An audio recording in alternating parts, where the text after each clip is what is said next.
السلام عليكم ورحمة الله تعالى وبركاته. الرجاء الاشتراك في القناة مع تفعيل زر الجرس حتى يصلك كل جديدنا. حقق فريق برشلونة فوز مستحق على نظيره فريق الميريا ضمن مباراة الجولة 18 من مسابقة الدوري الإسباني.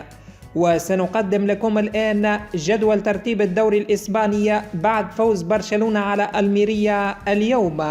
جيرونا في المركز الأول برصيد 44 نقطة، ريال مدريد في المركز الثاني برصيد 42 نقطة، برشلونة في المركز الثالث برصيد 38 نقطة، أتلتيكو مدريد في المركز الرابع برصيد 35 نقطة، أتلتيك بلباو في المركز السادس برصيد 32، أتلتيك بلباو في المركز الخامس برصيد 32 نقطة، ريال سوسيداد في المركز السادس برصيد 30 نقطة، ريال بيتيس في المركز السابع برصيد 27 نقطة، ختافي في المركز الثامن برصيد 26 نقطة، لاس بالماس في المركز التاسع برصيد 25 نقطة، فالنسيا في المركز العاشر برصيد 23 نقطة، رايو فاليكانو في المركز الحادي عشر برصيد 20 نقطة، أوساسونا في المركز الثاني عشر برصيد 19 نقطة. من المركز الثالث عشر إلى المركز الخامس عشر